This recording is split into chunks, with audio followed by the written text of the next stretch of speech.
하나님 나라는 이라는 제목으로 말씀을 전하겠습니다. 여러분에게 질문 하나 하겠습니다. 여러분, 우리의 시민권은 어디에 있습니까? 답을 알고 계시네요. 그렇죠. 예수 그리스도를 구주로 고백하는 모든 영혼들의 시민권은 바로 하늘나라에 있습니다. 즉 우리의 시민권이 하나님 나라에 있다라고 하는 것이죠. 오늘은 하나님의 말씀을 통하여 하나님 나라는 어떤 나라인지, 또 누구의 것인지, 지금 우리에게 어떻게 다가오고 있는지를 말씀을 통해서 알아보는 시간을 갖겠습니다. 다 함께 따라하겠습니다. 첫째, 등불은 하나님의 나라를 보게 합니다. 우리 다 함께 오늘 본문의 말씀 마가복음 4장 21절에서 23절 말씀 한 목소리로 읽겠습니다. 또 그들에게 이르시되 사람이 등불을 가져오는 것은 말 아래나 평상 아래에 두려 함이나 등경 위에 두려 함이 아니냐. 드러내려 하지 않고는 숨긴 것이 없고 나타내려 하지 않고는 감추인 것이 없느니라. 들을 귀 있는 자는 들으라. 아멘. 눈이 쏟아지는 깊은 밤, 한 의사가 시골 마을로 왕진을 떠났습니다. 가로등도 없는 시골이라 환자의 집을 찾기엔 무리였습니다. 그래서 길가 첫 번째 집을 두드려 부탁했습니다. 급히 왕진을 가는데 길이 안 보이니 등불을 켜주시면 고맙겠습니다. 그리고 이웃들에게 전화를 걸어서 창문에 등불을 켜도록 부탁해 주십시오. 위독한 환자를 살리겠다는 의사의 절박한 심정이 마을 사람들에게 전달이 되었고, 그들은 생명을 구하려는 마음에 집집마다 등불을 켜서 길을 환하게 밝혀 주었습니다. 그리고 그 빛을 통해 의사는 환자를 만날 수가 있었고, 그 환자는 죽어가는 생명을 구할 수가 있었다라고 하는 그런 이야기입니다. 그렇습니다. 여러분, 교회는 어떤 등불을 밝혀야 되냐면 복음의 등불을 밝혀야 하는 것입니다. 길거리의 가로등이 거리를 비추듯, 방 안에 있는 전등이 방을 비추듯, 우리는 죽어가는 세상을 향하여 생명의 빛을 전하는 자들이 되어야 한다는 것이죠. 시골 마을의 이웃들이 등불을 켜서 한 생명을 구원했던 것처럼 우리 역시 복음의 등불을 밝혀 세상 사람들로 하여금 예수 그리스도를 바라보고 하나님 나라에 들어가는 영광을 체험할 수 있도록 우리의 삶을 드리는 자들이 되어야 한다라고 하는 것입니다. 그것이 바로 오늘날 저와 여러분에게 하나님께서 맡겨주신 거룩한 사명이다라는 것이죠. 오늘 본문의 말씀 마가복음 4장 21절의 말씀을 보면 또 그들에게 이르시되 사람이 등불을 가져오는 것은 말 아래나 평상 아래에 두려 함이냐 등경 위에 두려 함이 아니냐, 이렇게 말씀합니다. 말씀을 통해 보듯이 예수님께서는 우리에게 등불에 대해 말씀하십니다. 등불. 여러분, 이 등불이 의미하는 게 무엇이겠습니까? 이 등불은요, 온 세상을 비추는 빛으로서 예수 그리스도를 의미한다라고 말할 수가 있습니다. 예수님께서는 자기 스스로를 가리켜서 무엇이라고 하셨냐면요, 다 함께 따라합시다. 나는 세상의 빛이다. 그렇습니다. 나는 세상의 빛이다. 이렇게 말씀하셨습니다. 빛은 어둠을 밝히고 보이지 않는 것을 드러나게 하죠. 중요한 것은 이 빛이 우리 안에 들어오시면 우리의 영이 밝아지고 주님께서 우리의 길을 걸음걸음을 환하게 비춰주시는 은혜를 경험하게 된다는 것입니다. 그러므로 성도는 늘 빛 대신 예수 그리스도를 통해 영이 밝아지고 주님의 인도하심을 받는 삶을 살 수 있게 된다라고 하는 것이죠. 더욱이 오늘 본문의 말씀을 보면 등경이라는 단어가 나옵니다. 여러분, 등경이 무엇입니까? 등경. 등경이 뭐냐면 쉽게 말해서 촛대를 의미합니다. 촛대. 그런데 여러분, 이 등경은 사실 교회를 상징하는 단어입니다. 무엇을 상징한다고요? 교회를 상징한다. 특히나 요한계시록을 보면 7 금촛대가 무엇을 상징한다고 말씀합니까? 7 교회를 상징한다, 이렇게 말하죠. 그러므로 등경이라고 하는 것은요, 이 촛대라고 하는 것은 오늘날 교회를 의미한다라고 이해할 수가 있습니다. 이처럼 교회는 온 세상에 빛을 전하는 등경이 되어야 하는 것입니다. 여러분도 잘 아시듯이 등경은 여러분 높은 곳에 위치합니까? 낮은 곳에 위치합니까? 높은 곳에 있죠. 우리 교회 등도 다 위에 있습니다. 여러분, 등불을 가진 사람은 말 아래에 두거나 평상 아래에 두는 것이 아니라 높은 곳에 위치한 등불에다가 불을 갖다 붙이는 것이죠. 그러므로 우리 역시 예수 그리스도의 생명의 빛을 높이 들고 온 세상 가운데 예수 그리스도의 빛을 비추며 어둠 속에 갇혀 죄악 가운데 가는 영혼들을 주님께로 돌아오게 하는 그런 거룩한 사명을 감당해야 된다고 하는 것입니다. 그게 누구의 역할입니까? 바로 저와 여러분의 역할이고 우리 광주제일교회의 사명이다라고 하는 것이죠. 더욱이 본문 22절의 말씀을 보면 드러내려 하지 않고는 숨긴 것이 없고 나타내려 하지 않고는 감추인 것이 없느니라, 이렇게 말씀합니다. 드러내려 하지 않고는 숨긴 것이 없고 나타내려 하지 않고는 감추인 것이 없느니라. 즉 숨은 것은 드러나고 감추인 것은 나타난다라고 하는 그런 말씀이죠. 여러분, 한때 복음의 비밀은 감추어져 있었습니다. 숨겨져 있었습니다. 그래서 사람들은 그 비밀이 나타날 때를 기다렸습니다. 하지만 예수 그리스도께서 이 땅에 오신 후에 복음은 밝히 드러났고 지금은 그 복음을 전파해야 될 시기다라고 하는 그런 의미의 말씀이죠. 그렇습니다. 빛은 감추고 싶어도 여러분 감추어집니까? 감추어지지 않습니까? 예, 감춰지지 않습니다. 빛은 감추고 싶어도 감출 수 없죠. 산 위에 있는 동네라고 할지라도 그 빛을 숨길 수가 없듯이 결코 빛은 감추거나 숨길 수 있는 것이 아닙니다. 여러분, 복음도 마찬가지죠. 복음도 똑같습니다. 복음 역시 감추고 싶다고 해서 감출 수 있는 그런 것이 아니다라고 하는 것이죠. 자, 예수 그리스도를 구주로 고백하는 사람은 삶을 통해 무엇을 나타낼까요? 예, 복음을 드러내는 삶을 살 수밖에 없습니다. 예수 그리스도를 구주로 고백하는 사람은 삶을 통해서 복음을 나타내고 표현한다라고 하는 것이죠. 때로는 입술로 고백하고요, 때로는 행동으로 고백하고요, 때로는 삶으로 고백하는 것이 바로 예수 그리스도를 향한 우리의 믿음이요 신앙이요 복음이다라고 하는 것입니다. 아무리 감추고 싶어도 감출 수 없는 것이 바로 우리 안에 들어있는 믿음과 신앙과 복음이다라고 하는 것이죠. 그런데 여러분, 내 삶을 통해 그 누구도 예수 그리스도의 빛을 보지 못한다면 우리는 우리의 신앙생활을 다시 한번 점검해 봐야 될 필요가 있다라고 하는 것입니다. 그러한 가운데 다시 한번 예수 그리스도의 생명의 빛으로 내 삶을 채우고 그 빛을 세상 가운데 드러내는 삶을 살아야 한다라고 하는 것이죠. 분명한 것은 우리는 등불이신 예수 그리스도를 통해서만이 어디를 볼 수 있을까요? 등불이신 예수 그리스도를 통해서만이 하나님의 나라를 볼 수 있다라고 하는 것입니다. 예수님께서 말씀하셨죠.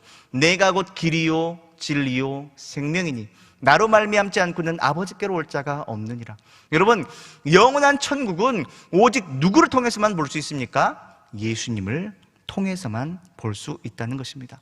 하나님의 나라가 믿어지고 하나님의 나라를 확신하는 것은 오로지 빛 대신 예수 그리스도를 내 마음에 모시고 살아가느냐 살아가지 않느냐라고 하는 그 믿음의 차이에서 오는 것이다라고 하는 것이죠. 성경을 통해 보듯이 예수님께서는 여러분 자기 자신만을 위해 십자가를 지신 것이 아니었습니다. 누구를 위해 십자가를 지셨습니까? 저와 여러분을 위해 십자가를 지셨고 온 세상을 구원하고 하나님의 나라를 이 땅 가운데 전하시기 위하여 십자가를 지셨습니다.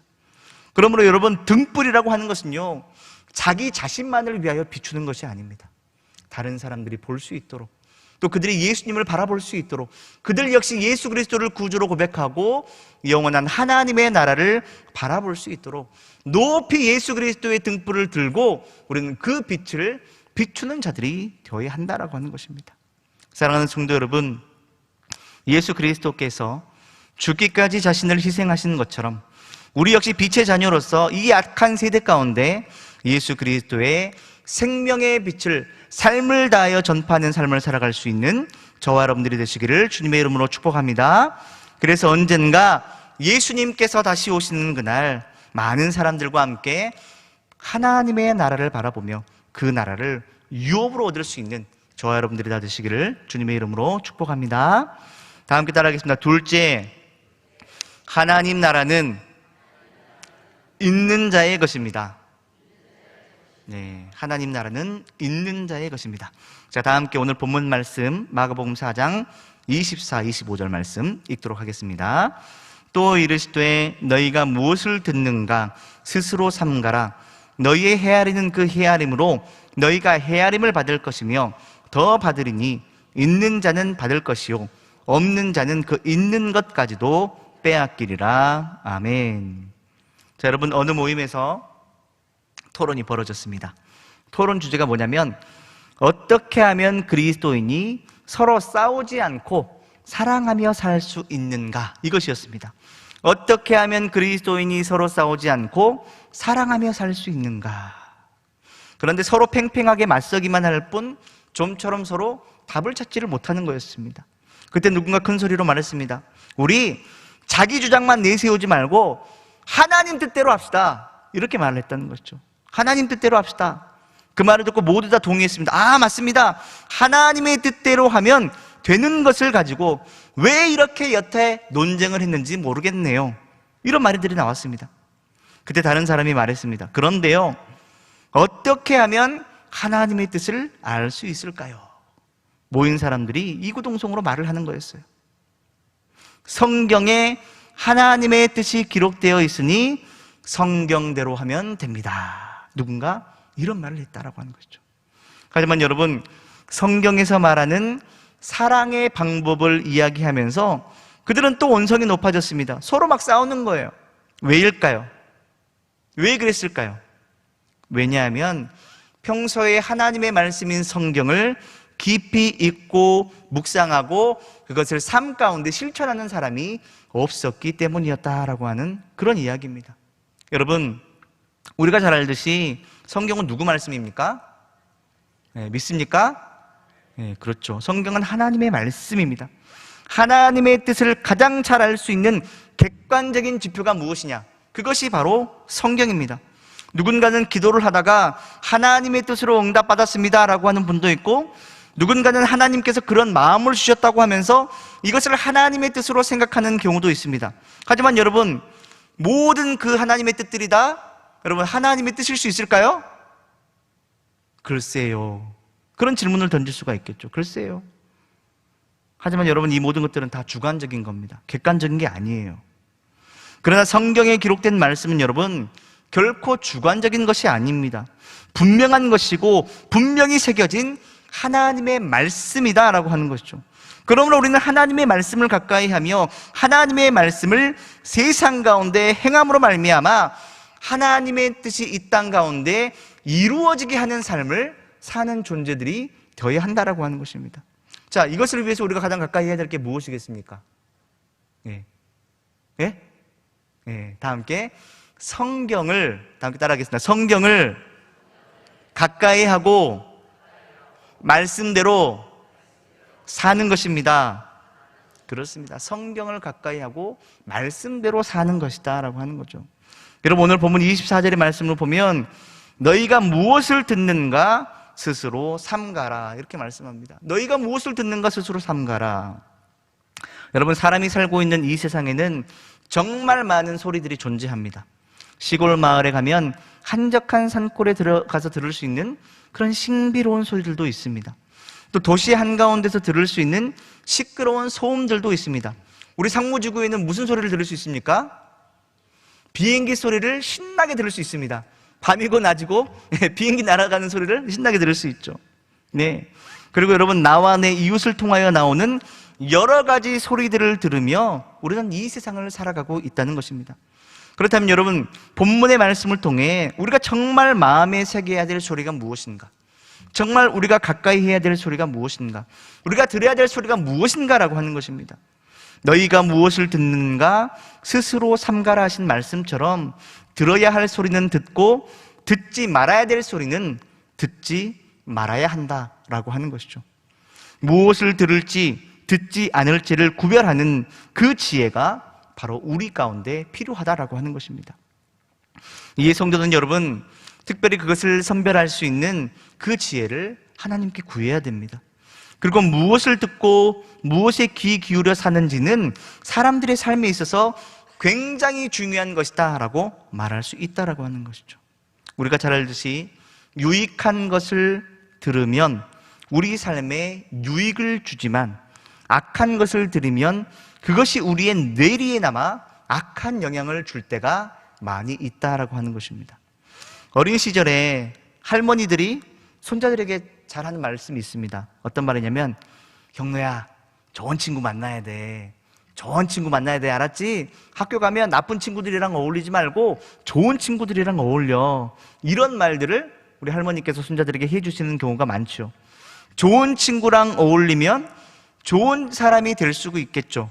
또 나쁜 사람이랑 어울리면 나쁜 사람이 될 수도 있다라고 하는 그런 생각에 할머니는 손자에게 될 수 있으면, 야, 학교 가서 좋은 친구들이랑 어울려. 그렇게 말을 하는 것입니다. 여러분, 신앙인들과 어울리면 우리의 신앙이 돈독해질 수 있습니다. 하지만 여러분, 사기꾼들과 어울리면 어떤 일이 생길까요? 사기꾼하고 어울리면 어떤 일이 생깁니까? 사기당하죠. 사기꾼들이랑 어울리면 사기당합니다. 그리고 그 사기치는 것을 나도 모르게 배울 수 있는 거예요. 그러니까 그런 사람들이랑 어울리지 말아라 라고 하는 것이죠. 거두절미하고 우리가 기억해야 될 것은, 하나님의 사람들은 하나님의 말씀에 귀를 기울여 살아야 한다라고 하는 것입니다. 그리고 그러한 삶을 살아가는 자가 바로 복된 사람이다, 성경은 우리에게 말씀하고 있죠. 또 다른 한 가지로 예수님께서는 뭐라고 하시냐면요, 너희의 헤아리는 그 헤아림으로 너희가 헤아림을 받을 것이며 더 받으리니, 이렇게 말씀합니다. 헤아린다는 말이 뭡니까? 헤아린다는 말은요, 생각으로 가늠하며 따지고 살핀다라고 하는 그런 말씀입니다. 즉, 사람을 자기 자신의 기준과 잣대로 평가한다라고 하는 거예요. 예수님께서는 누구든지 비판을 받지 않으려면 남을 뭐 하지 말라고 하셨습니까? 비판하지 말아라, 이렇게 말씀하셨습니다. 그러므로 사람은요, 자신의 잣대로 남을 평가해서는 안 된다, 이것을 알 수 있죠. 왜냐하면 자신이 평가한 대로 자기 역시 평가를 받을 것이다 라고 성경이 말씀하기 때문입니다. 우리가 잘 알다시피 여러분, 이 세상 가운데 완벽한 사람이 있습니까? 없습니까? 없습니다. 완벽한 사람 없어요. 뭔가 한 가지는 부족하게 되었을 수밖에 없습니다. 완벽한 사람 있죠. 누구십니까? 예수님밖에 없어요. 그런데 우리가 모두 다 예수님은 아니지 않습니까? 그리고 하나님께서는 사람을 모두 다 똑같이 창조하지 않으셨기 때문에 모든 사람의 기준 역시 다 같을 수가 없는 거예요. 그러므로 사람이 사람을 평가한다는 것은 애초부터 말씀에 맞지 않는 것이다라고 하는 거죠. 흔히 사람들은 모이면 뭐 합니까? 남을 평가합니다. 끼리끼리 편먹고 남을 험담할 때가 있고, 때로는 누군가를 공격함으로 말미암아 누군가에게 상처를 주는 그런 경우도 있습니다. 하지만 평가받고 심판받는데 여러분, 기분 좋을 사람이 있을까요? 없을까요? 그런 사람은 없다는 것이죠. 더욱이 남을 평가한다는 것은 남을 심판하는 것이나 똑같습니다. 뭐라고요? 심판하는 것이나 똑같다. 하나님께서는 사람에게 여러분 심판할 권리를 주지 않으셨습니다. 사람을 헤아린다는 것, 사람을 평가하고 심판한다는 것은 누구의 영역이냐? 바로 하나님 아버지의 영역이다라고 하는 것입니다. 그러므로 남을 헤아리는 것, 그것은 하나님의 영역을 침범하는 행위다라고 하는 것이죠. 남을 헤아리고 평가하고 심판하는 그 순간 자기 역시 똑같이 하나님 앞에서 헤아림을 받고 평가받고 심판받을 수 있다라고 하는 것을 오늘 본문의 말씀은 우리에게 분명하게 말씀하고 있다라고 하는 것입니다. 마지막으로 있는 자는 받을 것이다, 이렇게 말씀하죠. 있는 자는 받을 것이다. 즉 하나님의 나라는 있는 자의 것이다 라고 하는 것입니다. 자, 여기서 오해하시면 안 됩니다. 여기서 있는 자라고 하는 것은 돈이 많은 자, 재물이 많은 자, 능력이 있는 자, 달란트를 가진 자, 은사를 가진 자, 이런 것을 의미하는 것이 아닙니다. 여기서 가진 자라고 하는 것은요, 있는 자라고 하는 것은요, 하나님을 믿고 영적인 이해력을 가지고 있는 자, 그가 바로 하나님 나라를 유업으로 받을 것이다 라고 하는 그런 말씀입니다. 자, 이런 마음을 가진 자는요, 무엇을 받아들이겠습니까? 복음을 받아들입니다. 그리고 내 자신이 죄인이라는 사실을 깨닫고 예수 그리스도를 마음에 영접하고 그분을 구주로 모시는 삶을 살게 되는 것입니다. 예수님께서 잘 하셨던 말씀 가운데 하나가 바로 오늘 본문에도 기록되어 있지만 들을 귀 있는 자는 들으라 하신 그런 말씀입니다. 들을 귀 있는 자는 들으라.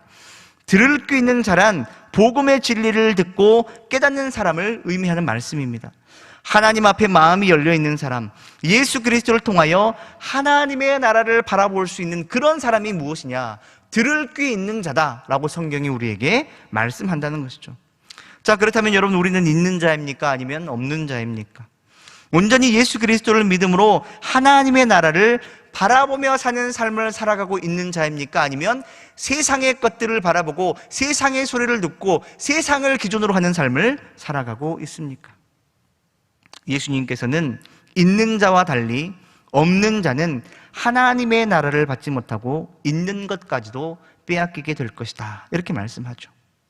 사실 없는 자는 듣는 것을 삼가지 못하고 또한 남을 헤아리면서 자신의 기준으로 평가하는 삶을 사는 자다라고 말할 수 있습니다. 한마디로 말해서 예수 그리스도의 복음을 받아들이지 못하고 세상의 소리를 들으며 자신이 세상의 심판자가 되어 사는 사람들, 그들은 있는 자가 아닌 없는 자다, 이렇게 성경이 말씀하고 있다는 것입니다.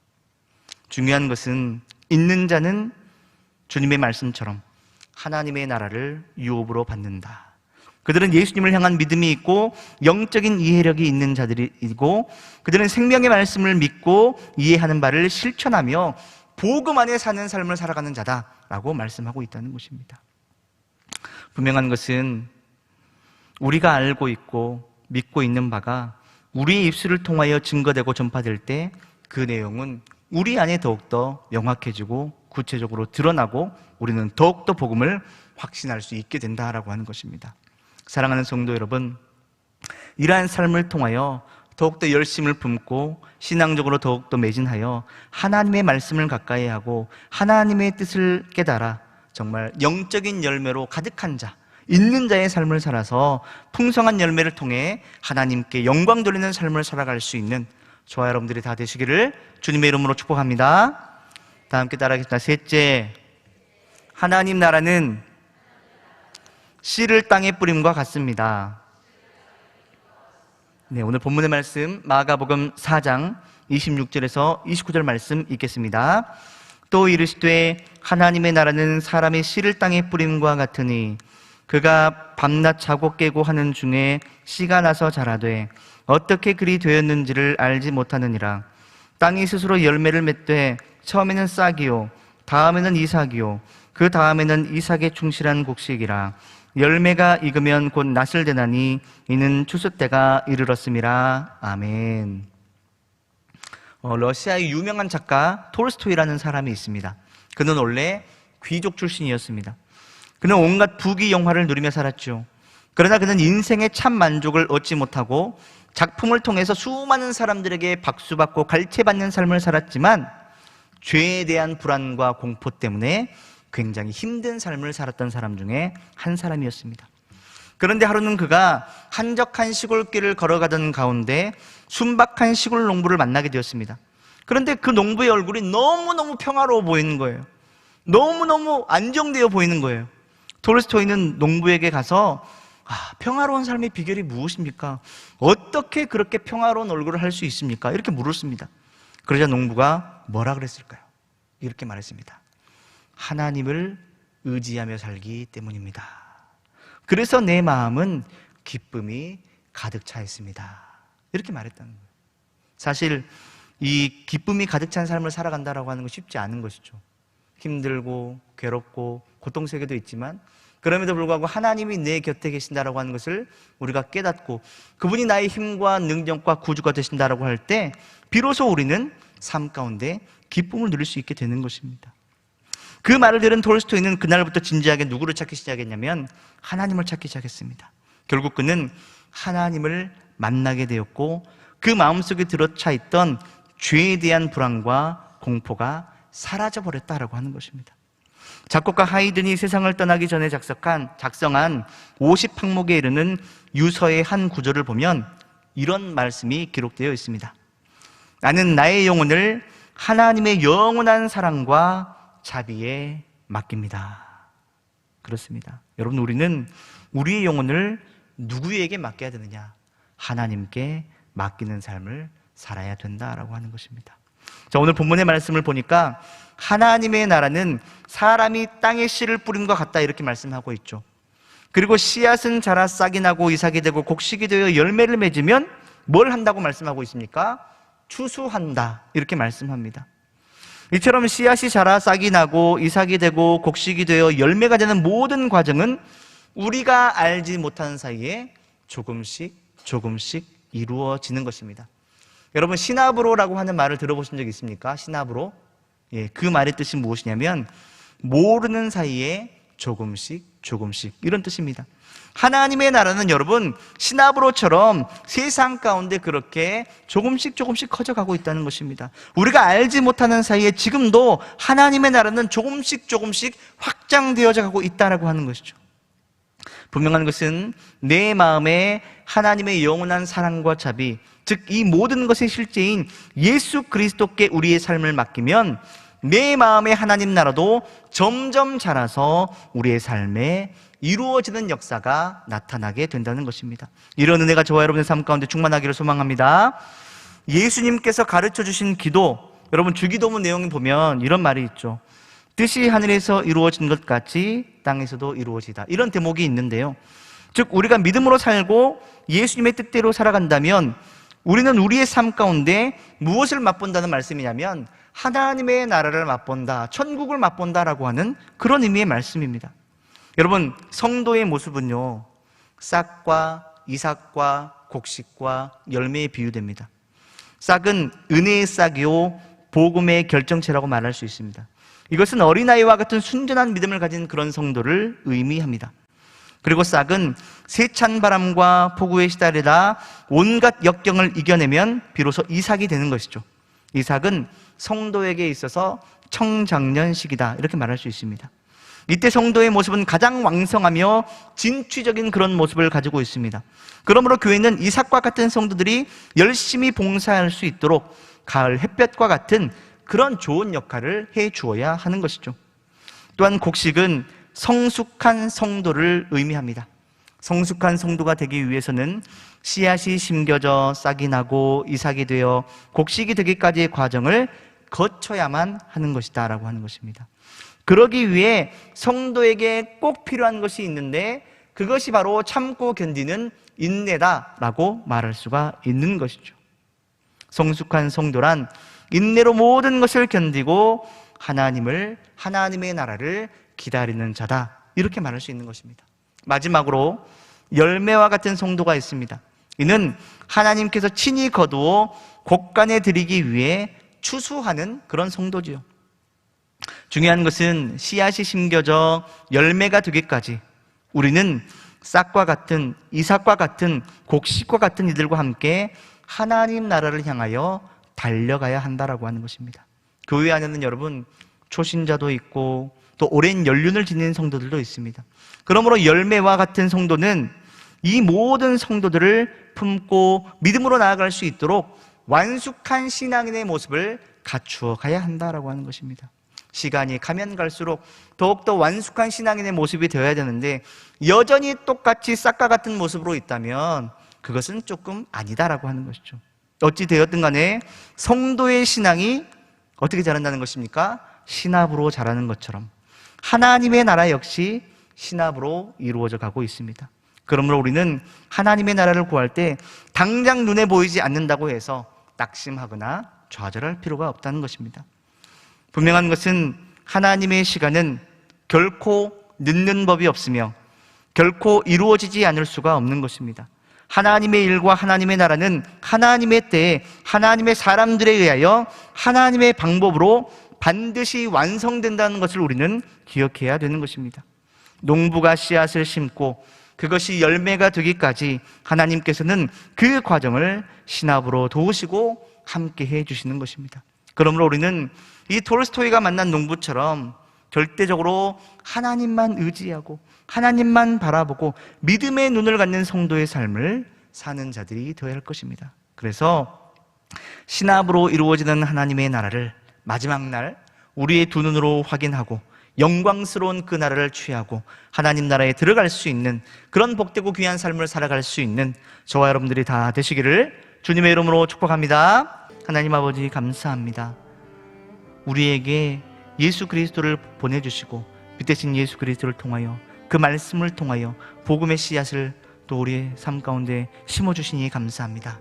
아름다운 열매가 되어 하나님 나라를 바라보고 하나님 나라를 유업으로 받고 그 하나님 나라를 소망하는 삶을 살아갈 수 있는 우리 광주제일교회 모든 성도들이 다 될 수 있도록 주님 축복하여 주시고 은혜 베푸시고 우리와 함께하여 주시옵소서. 이 모든 말씀 우리 주 예수 그리스도의 이름으로 기도하오며 이제는 우리에게 생명의 빛을 비춰주시는 우리 주 예수 그리스도의 은혜와 말씀을 깨닫게 하심으로 말미암아 영원한 천국을 바라보게 하시는 하나님 아버지의 극진하신 사랑하심과 복음의 씨앗이 자라 하나님 나라의 열매를 맺게 하시는 성령님의 감동감화 위로 교통하심과 그 복 주시는 은혜의 역사가 이 시간 하나님의 말씀을 들은 모든 성도들 머리 위에 광주 제일교회 위에 이 나라의 민족 가운데 이제부터 영원토록 함께 하시기를 간절히 축원하옵나이다. 아멘.